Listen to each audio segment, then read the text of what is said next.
जैसा कि आज हम फिज़िक्स का देख रहे हैं, तो पहले हम सिलेबस डिस्कस करते हैं इसका। इसका पहला टॉपिक है भौतिक राशियाँ और मापन। दूसरा है आपका कार्य, बल एवं ऊर्जा। इसमें गुरुत्वाकर्षण बल पढ़ेंगे, बल में घर्षण बल पढ़ेंगे, वायुमंडलीय दबाव पढ़ेंगे एवं कार्य। थर्ड आपका है इसमें टॉपिक गति, वेग एवं त्वरण, इसको पढ़ेंगे हम। फोर्थ है ध्वनि। ध्वनि के अंदर आपको ध्वनि की परिभाषा पढ़ना है, प्रसार का माध्यम पढ़ना है, श्रव्य और अश्रव्य ध्वनि पढ़ना है, शोर और संगीत पढ़ना है। कुछ शब्दावलियाँ हैं ध्वनि से संबंधित, तो उसमें हम आयाम है, तरंग लंबाई है, इसे तरंग दैर्ध्य भी बोलते हैं, कंपन की आवृत्ति, ये पढ़ेंगे। फिफ्थ है आपका इसमें टॉपिक विद्युत। विद्युत में विभिन्न प्रकार के सेल और परिपथ पढ़ेंगे। सिक्स्थ है चुंबक। चुंबक के गुण, कृत्रिम चुंबक का निर्माण एवं उपयोग पढ़ेंगे। आपका एट्थ टॉपिक है जो है ऊष्मा तापमापन, थर्मामीटर, ऊष्मा का रूपांतरण। और सेवेंथ है आपका प्रकाश, परावर्तन, अपवर्तन, दर्पण एवं लेंस, प्रतिबिंब निर्माण। इतना टॉपिक है और ये हम पढ़ने की कोशिश करेंगे।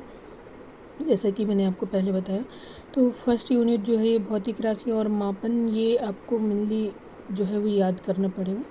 और इसके लिए कुछ यूनिट्स हैं, कुछ भौतिक राशि हैं, वो मैं आपको करवा दूँगी, कुछ करवाऊँगी। पर पहले हम आज क्लास स्टार्ट करते हैं आपके सेकेंड टॉपिक से, और ये है कार्य, बल एवं ऊर्जा।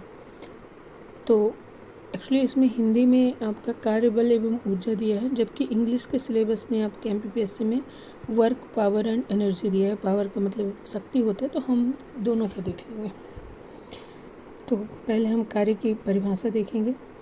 तो कार्य की परिभाषा सिंपल, अगर 3 मार्कर में आता है तो आपको ये सिंपल 2 लाइन में लिखना है, क्योंकि अब 10 वर्ड्स लिखना होता है।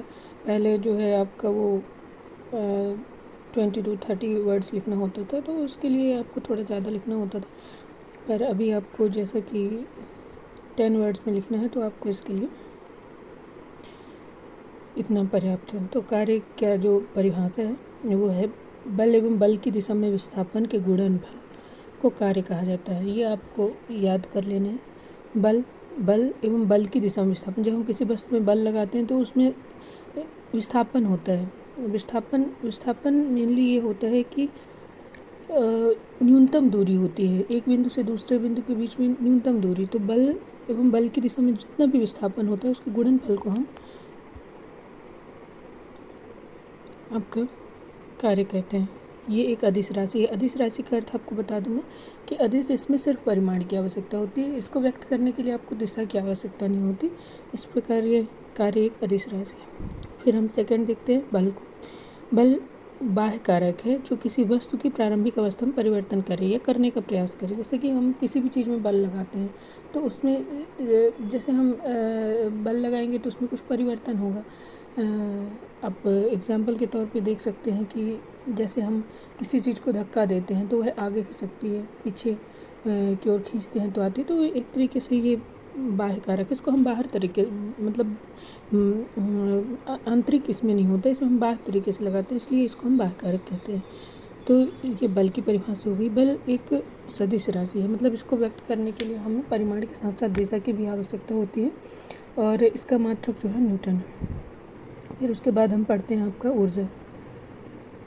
ऊर्जा वस्तु के कार्य करने की क्षमता, मतलब कितना कार्य करने की क्षमता है आपके अंदर, उसे हम ऊर्जा कहते हैं। ऊर्जा एक अदिश राशि है। कार्य द्वारा प्राप्त ऊर्जा यांत्रिक ऊर्जा कहलाती है, जो क्रमशः गतिज एवं स्थितिज ऊर्जा होती है। ऊर्जा को हम आगे पढ़ेंगे क्योंकि ये टॉपिक है, तो 5 मार्कर्स में भी आ सकता है, 50 वर्ड्स में आ सकता है, तो हम इसको आगे थोड़ा ज़्यादा पढ़ेंगे। ये 3 मार्कर के अकॉर्डिंग अभी आप इसको देखिए परिभाषा।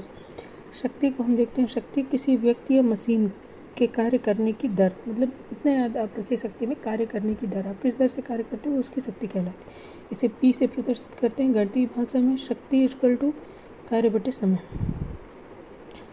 ये आप 3 मार्कर में ज़रूर लिखें, इससे आपके मार्क्स अच्छे आने की संभावना रहती है कि कुछ मतलब फैक्ट लिखना ज़रूरी होता है। जैसे यदि t सेकेंड में किसी वस्तु द्वारा W कार्य किया जाता है तो शक्ति P इक्वल टू W/T।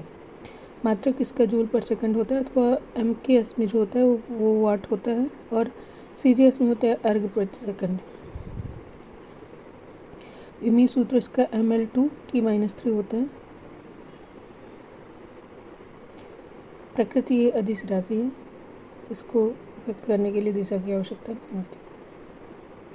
विद्युत ऊर्जा होता है, इसका विद्युत ऊर्जा का मात्रक जो होता है किलोवाट घंटा होता है। इतना ही रखना है इसमें याद, इसको ज़्यादा रखना नहीं है। और किलोवाट घंटा, और इसको जो नॉर्मल हम यूनिट बोलते हैं, जैसे अपने घर में कोई इलेक्ट्रिसिटी भी आता है तो हम मीटर में देखते हैं तो यूनिट बोलते हैं कितने यूनिट बिल आया, तो उस अकॉर्डिंग इसका मात्रक होता है, इसको नॉर्मल यूनिट कहते हैं। आज के लिए इतने हैं, नेक्स्ट फिर डिस्कस करेंगे। Thank you.